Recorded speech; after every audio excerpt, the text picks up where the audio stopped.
להקפיד, כמו שכותב הקו הישר, בשמקוידנו, להדליק את הנר לאחר הבשמים. לא להדליק את הנר מיד בתחילת ההבדלה. מברכים בשמים, אחרי שברכנו עצי בשמים, מיד אנחנו מדליקים את הנר.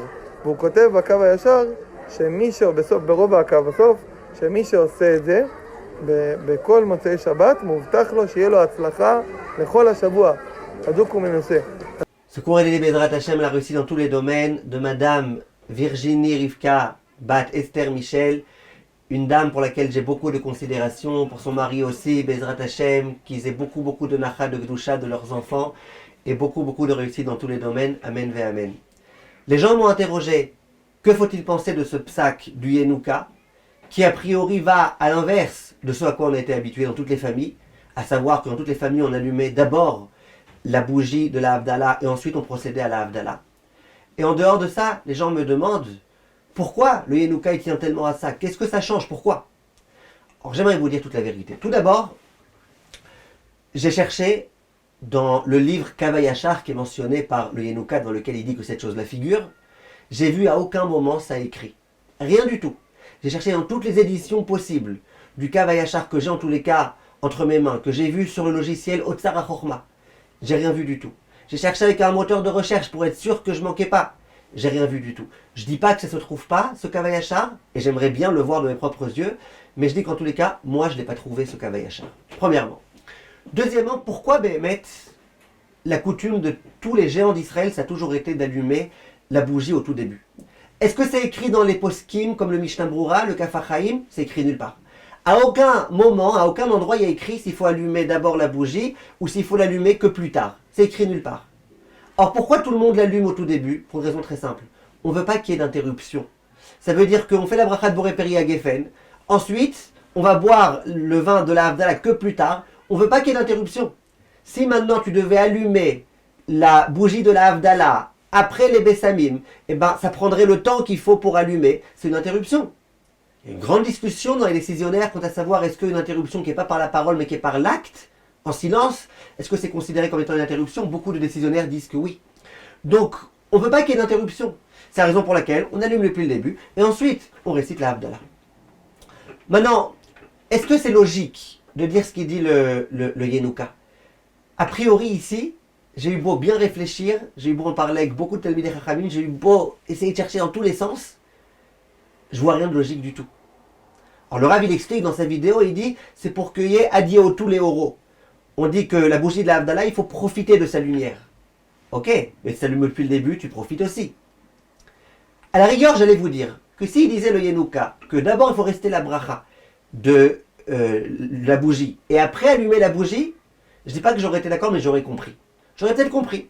Il veut que tu profites pas du tout de la bougie tant que tu n'as pas fait la bracha. Donc tu fais la bracha, comme ça, avant ça, tu n'as pas du tout profité, et ensuite, tu profites. Mais là, dans tous les cas, tu vas profiter, parce que quand tu allumes avant la bracha, dans tous les cas, il y a 2-3 secondes, tu profites de la lumière avant la bracha. Donc, a priori, c'est pas très logique. Maintenant, est-ce qu'il y a un Kavayachar qui dit que la ségoula, c'est justement d'allumer d'abord la bougie après avoir fait les Bessamim? J'ai vu nulle part, donc je ne peux pas vous dire. Je peux pas vous dire, ça me paraît bizarre de dire que la ségoula, elle soit de davka, de forcément d'abord avoir allumé la bougie, d'abord, excusez-moi, avoir fait la bracha de Bessamim et après allumer la bougie. En tous les cas, ce que je peux vous dire, c'est que j'ai bien vérifié. Et tous les Gdolei Israël, ils faisaient comme on a toujours eu l'habitude de faire, à savoir le grand décisionnaire de notre génération qui s'appelait le Rav Yosef Shalom Eliashiv.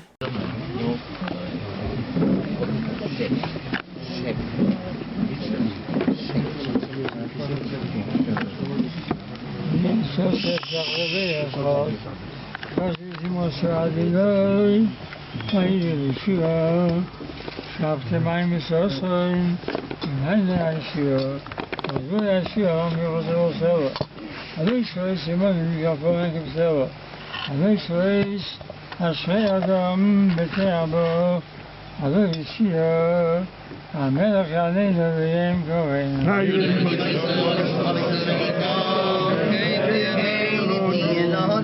כן שלנו, ישוש עשר, שם עלינו יקרא, צברי, ברוך אתה אדינוי, Eloheinu melech olam, Orei pri Hagofen. Amen.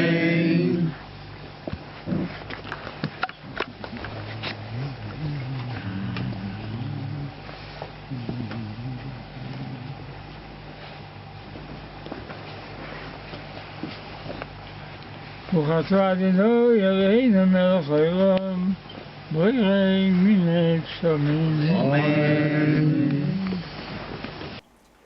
À savoir, le grand Raphaël Kanievski,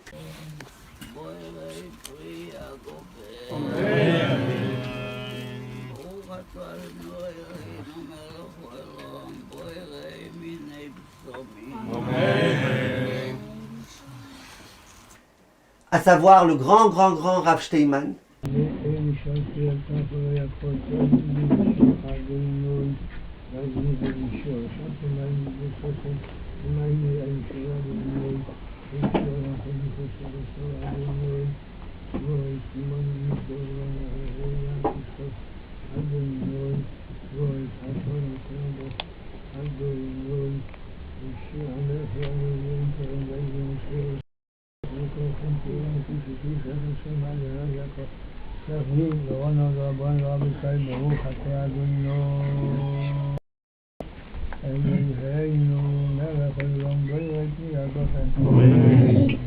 ברוך אתה אדוני אלוהינו מלך העולם בורא מיני בשמים. à savoir aussi, si vous cherchez parmi les Mekoubalim, les Kabbalistes, Baba Baruch, le fils du Baba Saleh,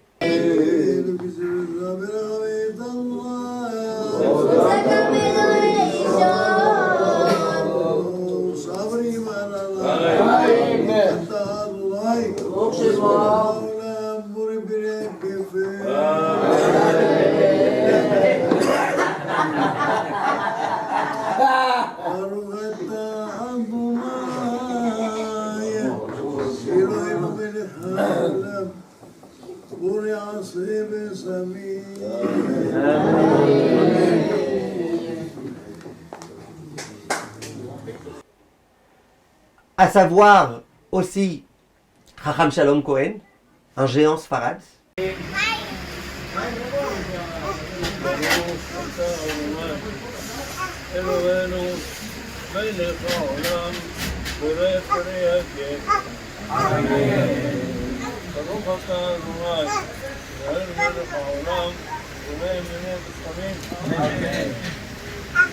le Rav Mazouz lui aussi, l'un des très grands rabbanim contemporains d'origine tunisienne.